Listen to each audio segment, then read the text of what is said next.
Globo News fica surpreendida com o golpe na Coreia do Sul, sem o uso de um táxi. E deputado peita Lewandowski a Polícia Federal de Lula. Se é entendimento que eu tô fazendo crime contra a honra, porque o seu chefe da Polícia Federal, o diretor-geral Andrei, que está aqui, não me prende agora! E o verdadeiro golpe foi revelado no Brasil. Eu sou Marcelo Pontes e este é o Verdade Política, um canal que busca revelar o filme preto e branco da nossa política.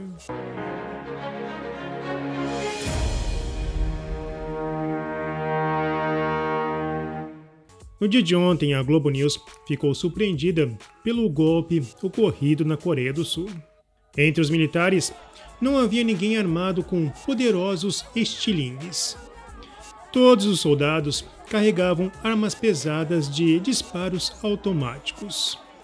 Eles ficaram mais surpreendidos, pois dezenas de militares chegaram ao parlamento sem o auxílio de um táxi ou Uber, mas sim com pesados e possantes blindados. O presidente Yoon Suk Yeol decretou a lei marcial no país. Até então, legal, assim como o artigo 142. Porém, como artigo brasileiro, ele precisa de respaldo da Casa Representativa do Povo, o Legislativo. Mas os soldados receberam ordens de barrar os parlamentares. Daí virou golpe. Mesmo assim, o parlamento conseguiu se organizar e votou contra a lei marcial. Yoon Suk não tem força política e, por isso, é um alvo fácil. Na verdade, pela primeira vez na era democrática da Coreia do Sul, um presidente foi eleito por uma margem tão estreita. Além disso, o seu partido, o Partido do Poder Popular, obteve um número reduzido de cadeiras no parlamento. O quadro parece de um país que eu conheço. Quem assiste aos doramas sabe que o nível de tolerância à corrupção do sul-coreano é extremamente baixo. Entre as denúncias contra o presidente, temos uma bolsa da Dior de $2.000 recebida pela primeira-dama e uma fala sobre os preços da cebola verde. Os sul-coreanos não sabem o que é corrupção de verdade. Chega a ser hilário. No Brasil, Lula não tem força da Casa Maior. Em contrapartida, tem força maior do Supremo. O tema golpe no Brasil ficou mais claro diante deste verdadeiro golpe na Coreia.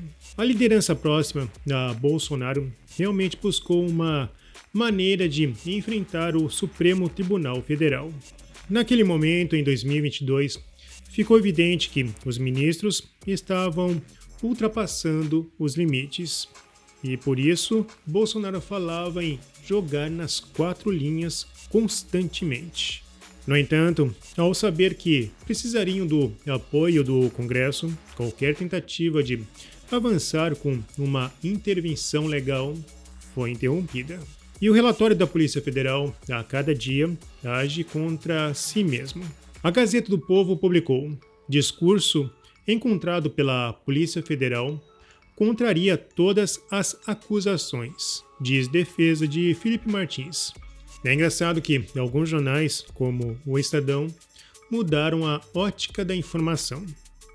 Felipe Martins escreveu discurso para Bolsonaro contestar resultado eleitoral em 2022, aponta Polícia Federal. O termo eleição legítima está ligado a vários problemas que vão muito além da urna eletrônica, como supostos erros técnicos nas inserções de rádio e censura escancarada em 2022.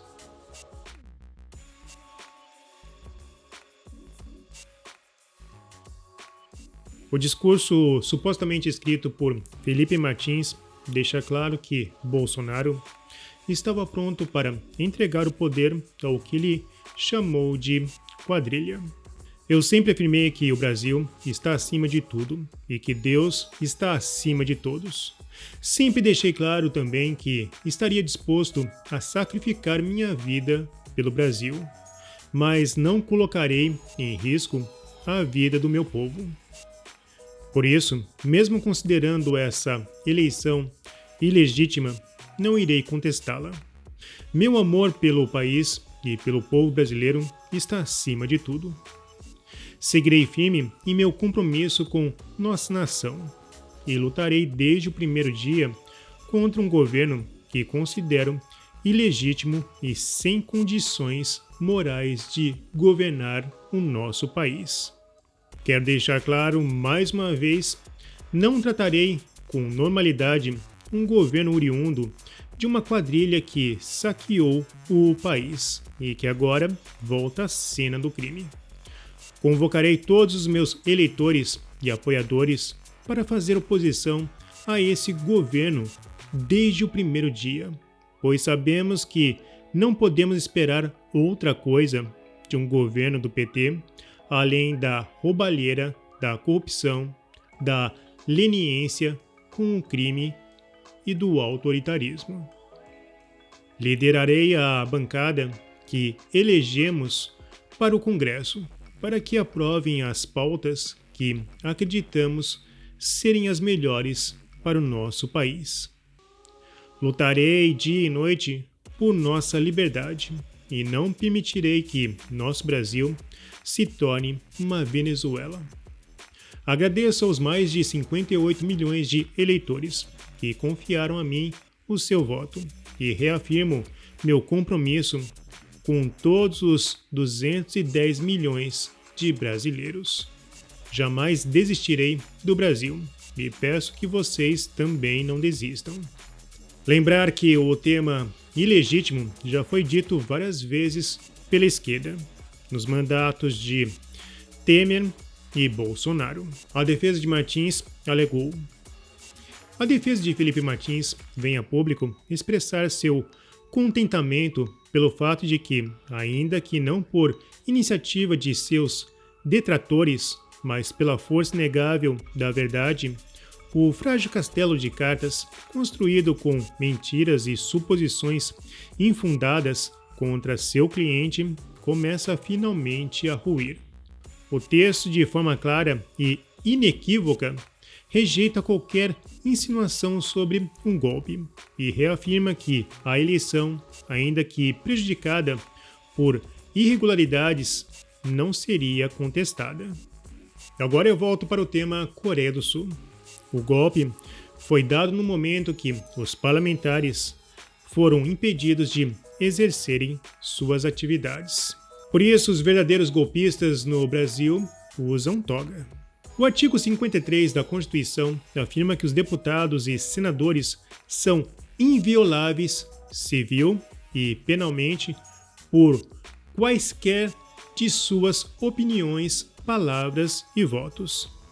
Entenda que o Constituinte não escreveu palavras e votos, mas sim quaisquer palavras e votos. Se houver abuso, a responsabilidade de julgá-los recai sobre a Casa Legislativa, por meio do Conselho de Ética. E não existe imunidade relativa, mas o STF quer impor à força uma espécie de lei marcial para a oposição. Lewandowski foi na Câmara e falou que imunidade não inclui crimes contra a honra. Então vamos processar todos os parlamentares que chamaram Bolsonaro de genocida, sem nenhuma evidência científica. E volto a colocar o gráfico dos dois governos, Fernandes na Argentina e Bolsonaro no Brasil. Não há genocídio neste gráfico, considerando fatores demográficos e educacionais. E não posso esquecer de apontar a própria decisão do ex-ministro do STF a favor de um vereador de esquerda, após ele ter direcionado palavras ofensivas como bajulador de governador e lambe-ovos ao senador Cássio Cunha Lima. Tem todo o histórico e uma defesa sobre a importância da imunidade parlamentar. E ainda a alegação que abusos devem ser resolvidos na Casa Legislativa. Não importa o que seja dito, mas sim quem o diga. O deputado Marcel Van Hatten peitou o ministro de Lula e ainda peitou a própria polícia de Lula. Pois Vossa Excelência sabe que estamos tratando aqui da imunidade parlamentar, que é o meu caso específico, pois eu fiz uma fala na tribuna, e o senhor disse que conhecia a jurisprudência, mas não disse qual, dizendo que os crimes contra a honra na tribuna, que não foi o caso, aliás, é importante dizer, eu não cometi crime contra a honra, mas não é uma defesa minha aqui, repito, mas preciso dizer, que os crimes contra a honra estavam sendo flexibilizados a imunidade. Não é verdade. Não é verdade. Vossa Excelência que tem que dizer qual é a jurisprudência. Não é Vossa Excelência que pergunta a mim qual jurisprudência é essa. Foi eu levantar essa foto aqui do delegado Fábio Alvarez Shor, que Vossa Excelência conhece. Fui à tribuna dizer que ele sim fez relatórios fraudulentos, baseado em informações falsas, mantendo Felipe Martins preso por 6 meses com base em documentos inseridos lá na alfândega americana, por alguma autoridade americana, muito provavelmente, e talvez, não sei, tem que ser investigado, com conhecimento da Polícia Federal Brasileira, não sei. E esse cidadão brasileiro, Felipe Martins, ficou preso 6 meses com essa justificativa, além dos outros casos, como o da Mariana, e por isso mesmo, merece toda a nossa indignação. Pois bem, eu disse depois que chamei na tribuna um policial que não honra a corporação de bandido. Repeti 2 vezes depois que eu estava sendo investigado por chamar um bandido de bandido, um covarde de covarde, porque eu não aceitava isso, mas estava falando das funções dele. Não conheço pessoalmente nada tendo em conta a sua pessoa. Mas eu tenho imunidade parlamentar, sim, e para repetir uma 4ª vez hoje.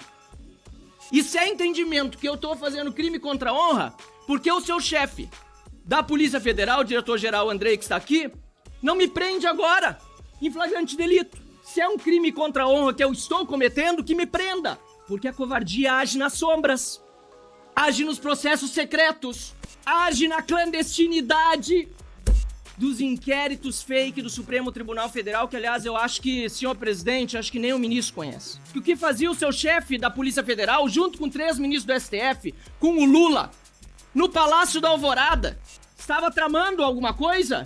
Muito orgulho de dizer que é comunista, apesar de o senhor dizer que aqui não tem ideologia. Mas eu sei que vários dos que estão aí, do lado de lá, se dizem com orgulho comunistas. O que acontece no comunismo é isso, perseguição. Assinado por Luiz Tibé, está acontecendo contra mim uma perseguição política, está aqui assinado, e diz aqui que a mera abertura de investigações para apurar falas proferidas no exercício do mandato é em si uma ameaça nefasta ao poder legislativo e à própria democracia. Eu quero saber, senhor presidente, senhor ministro, se esse caso do delegado Shor está sendo investigado depois de uma fala parlamentar na tribuna. Porque até a imprensa internacional já deu, o Wall Street Journal, que é algo muito errado, fede no reino da Dinamarca, a podre. Na verdade, não é no reino da Dinamarca, não, é na República Petista do Brasil, da Polícia Federal do Lula. Fábio Alvarez Shor, vai ter consequência o que esse delegado da Polícia Federal está fazendo hoje, seu presidente e caro ministro? A resposta do ministro de Lula foi uma verdadeira aberração. Ele falou em crimes políticos e imunidade relativa. Relembro, no entanto, assim como qualquer direito, que a liberdade de opiniões e de palavras no exercício da atividade parlamentar não é absoluta. Sempre que houver abuso, o Poder Judiciário deverá honrar a responsabilidade institucional que lhe cabe, protegendo os direitos individuais contra os excessos, independentemente de provirem de representante do povo, os quais têm o dever, pelo cargo que ocupam, de agir à altura de sua função.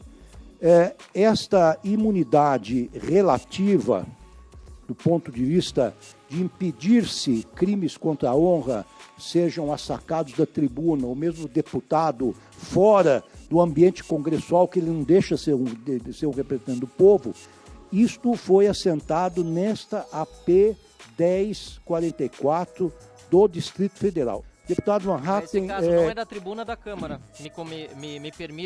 Me permita fazer essa ressalva. Sim. Este caso não é da tribuna da Câmara. Sim. E até o momento não há, salvo me prove em contrário, uma manifestação do Supremo Tribunal Federal de flexibilização da imunidade na tribuna da Câmara. Digo mais, Chico Alencar do PSOL e o deputado Tato do PT também repudiaram a ação da Polícia Federal nesse caso, que indiciou um parlamentar por uso na tribuna. Não há até esse momento no Supremo Tribunal Federal jurisprudência a ser seguida pela Polícia Federal, muito menos pela Polícia Federal, para abrir de ofício desse jeito.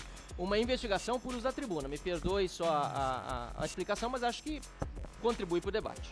Tudo bem, respeito o ponto de vista de Vossa Excelência, mas nesta AP 1044 estou citando várias jurisprudências neste sentido. Agora, tudo bem, o caso que nós estamos debatendo aqui será debatido, será discutido e decidido pelo Supremo Tribunal Federal. Esta investigação, aliás, autorizada pelo Supremo Tribunal Federal. Me permita novamente. Pois Quem não. iniciou com a notícia de fato foi o chefe de gabinete do diretor-geral da Polícia Federal. Não foi representação feita pelo delegado supostamente ofendido. Quem fez foi o chefe de gabinete do diretor-geral da Polícia Federal e me surpreende que Vossa Excelência não saiba.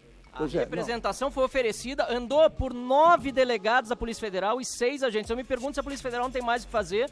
Possivelmente, deputado, a corporação como um todo tenha se sentido atingida em sua honra. Isso explica que outros, além do vitimado, supostamente vitimado, tenham representado, tenham pedido a abertura do inquérito. Mas isso torna ainda mais grave, ministro, porque a corporação tentar fazer perseguição contra um parlamentar e investigar índices...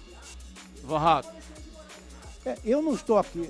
Esse é o ministro da Desordem Informacional, que fatiou o impeachment de Dilma através de uma interpretação de pura desordem informacional.